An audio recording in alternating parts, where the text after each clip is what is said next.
मुरादाबाद नगर पंचायत पागबड़ा स्थित संत नामदेव बड़ा मंदिर पर चल रही ऐतिहासिक रामलीला में सोमवार को देर रात्रि रावण जन्म की लीला का मंचन किया गया।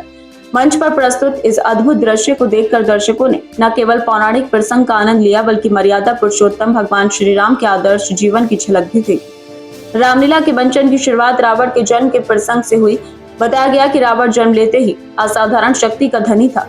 रावण ने तपस्या और शक्ति के बल पर धीरे धीरे देवताओं, गंधर्वों और ऋषियों तक को आतंकित करना शुरू कर दिया। लीला के अगले दृश्य में दिखाया गया कि रावण अपने बल पराक्रम से धन के देवता कुबेर की लंका पर विजय प्राप्त कर लेता है। इस विजय से रावण का अहंकार और अधिक बढ़ गया। इसके बाद मंचन में रावण के पुत्र मेघनाद का प्रकट होना दिखाया गया। मेघनाद ने देवताओं पर आक्रमण कर उन्हें बंदी बना लिया। देवताओं की यह दयनीय स्थिति देखकर मंच पर बैठे दर्शक भावुक हो उठे। कथा में जैसे जैसे रावण का अत्याचार बढ़ा वैसे वैसे मंच पर वातावरण गहन और गंभीर होता चला गया। लीला के अगले प्रसंग में दिखाया गया कि रावण और मेघनाद के अत्याचारों से त्रस्त देवता एक साथ होकर भगवान विष्णु की शरण में पहुंचे।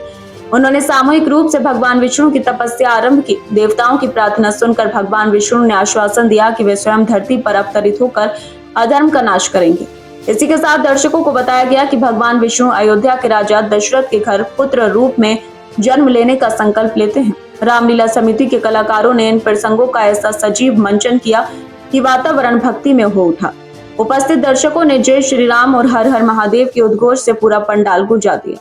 मंचन में रावण और मेघनाद की भूमिका निभाने वाले कलाकारों की अदाकारी को दर्शकों ने खूब सराहा। इस मौके पर अध्यक्ष लाला पुरुषोत्तम सरन गुप्ता, संरक्षक राम बाबू भटनागर, महामंत्री नरेश सक्सेना, खजांची सीताराम रोहेला, सतपाल हुड्डा, डॉक्टर सोरेन सिंह, ओमकार सिंह, जयप्रकाश मंत्री, देवेंद्र सिंह, तोताराम सैनी आदि मौजूद रहे।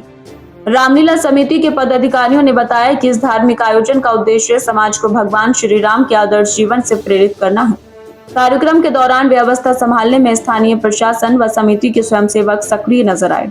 इस प्रकार रावण जन्म और विष्णु अवतार का यह मंचन न केवल धार्मिक आस्था का केंद्र बना बल्कि जनमानस को यह संदेश भी दिया कि अन्याय और अत्याचार चाहे कितना भी शक्तिशाली क्यों न हो, अंततः धर्म और सत्य की ही विजय होती है। राजा दशरथ के घर 4 पुत्रों की प्राप्ति होती है। भगवान राम जन्म लेते हैं, लक्ष्मण, भरत, शत्रुघ्न जन्म लेते हैं और हर तरफ खुशियों की बौछार होने लगती है।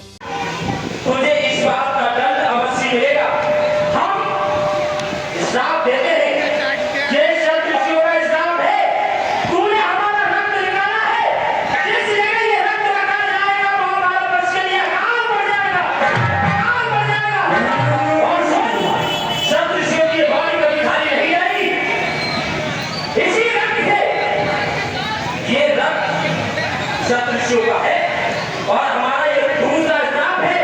जो भी इस रक्त को देखेगा वो अंधा हो जाएगा। फिर हम गुरुदेव के पास पहुंचे और गुरुदेव ने कहा कि तुम्हारे घर में कोई पुत्र नहीं है, तो चलो पुत्र यश करवाते हैं। आज मनोरमा गंगा के किनारे पुत्र यश करवाया, वहाँ अग्निदेव प्रकट हुए तो उन्होंने ये प्रसाद दिया है। ठीक है, ये जो प्रसाद इसमें से आज आतम के भाग्य को कर ले हीरा